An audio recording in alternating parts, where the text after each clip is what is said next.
ഇപ്പോൾ സിനിമാ മേഖലയിൽ സ്ത്രീകൾ നേരിടുന്ന ഒരുപാട് പ്രശ്നങ്ങൾ, പ്രത്യേകിച്ച് ഈ ഹേമ കമ്മിറ്റി റിപ്പോർട്ടൊക്കെ വന്നതിന് ശേഷമാണ് പൊതുജനങ്ങൾക്ക് കൂടുതലും ഈ അതിൽ നടക്കുന്ന കാര്യങ്ങൾ അല്ലെങ്കിൽ സ്ത്രീകൾ അനുഭവിക്കുന്ന കുറേ പ്രശ്നങ്ങളിലൊക്കെ ഒരു ബോധമൊക്കെ ഉണ്ടായി തുടങ്ങിയതും. ഇപ്പോൾ ഞാൻ പറഞ്ഞ പോലെ ഹേമ കമ്മിറ്റി രൂപീകരിച്ചതും അതുപോലെ തന്നെ കഴിഞ്ഞ ദിവസം സിനിമാ കോൺക്ലേവ് നടത്തിയതുമൊക്കെ സിനിമാ മേഖലയിൽ സ്ത്രീകൾ നേരിടുന്ന പ്രശ്നങ്ങൾക്ക് ഒരു പരിധിവരെയെങ്കിലും തടയിടൽ ലക്ഷ്യമിട്ടുകൊണ്ടായിരുന്നു.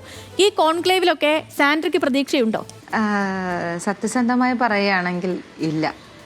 ഈ കഴിഞ്ഞ ദിവസങ്ങളിൽ തന്നെ എന്താണ് നമ്മൾ ഈ ചാനലുകളിലൂടെയും എല്ലായിടത്തും കാണുന്നത്?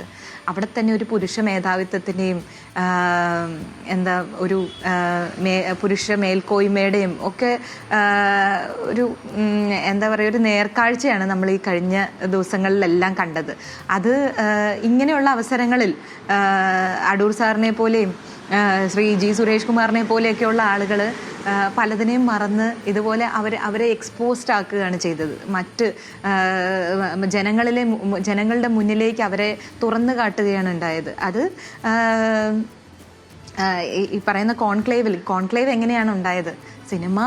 സിനിമാ മേഖലയിൽ സ്ത്രീകൾക്ക് ദുരിതം അനുഭവിക്കുന്നുണ്ടെന്നും സ്ത്രീകൾക്ക് സുരക്ഷിതമായ ഒരിടമല്ല എന്ന് മനസ്സിലാക്കിക്കൊണ്ട് സ്ത്രീകളുടെ സുരക്ഷയ്ക്ക് വേണ്ടിയിട്ടും എല്ലാത്തിനും വേണ്ടിയിട്ട് മൊത്തം സിനിമ ഇൻഡസ്ട്രിക്ക് വേണ്ടിയിട്ട് തുടങ്ങിയതാണ് ഈ ഫിലിം പോളിസി എന്ന് പറയുന്നത്. ഈ ഫിലിം പോളിസിക്ക് വേണ്ടിയിട്ടാണ് ഈ കോൺക്ലേവ് തന്നെ നടത്തിയത്.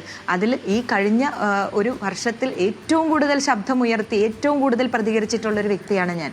എനിക്കവിടെ ഒരു ഇൻവൈറ്റ് കിട്ടിയില്ല, എനിക്കവിടെ സംസാരിക്കാൻ ഒരു സ്പേസ് കിട്ടിയില്ല. അപ്പോൾ എന്നെപ്പോലെയുള്ള വ്യക്തികൾക്ക് അത് കിട്ടാത്തിടത്തോളം എങ്ങനെയാണ് അത് നീതിപരമായ ഒരു കോൺക്ലേവ് ആയിരുന്നു എന്ന് നമുക്ക് പറയാനായിട്ട് സാധിക്കുന്നത്? എനിക്കതിന് സാധിക്കില്ല. എനിക്ക് വ്യക്തിപരമായിട്ട് എനിക്കതിനോട് ബുദ്ധിമുട്ടുണ്ട്. പക്ഷേ ഞാൻ അതിനൊരു കാര്യം ഒരു നല്ല ഉദ്ദേശത്തോടു കൂടി ഗവൺമെൻറ് ചെയ്യുന്ന ഒരു കാര്യമായതുകൊണ്ട് തന്നെ അതിനെ എതിർക്കണ്ട എന്നുള്ളത് കൊണ്ട് മാത്രം ഞാൻ നിശബ്ദയായിരുന്നു എന്നുള്ളത് മാത്രമേ ഉള്ളൂ.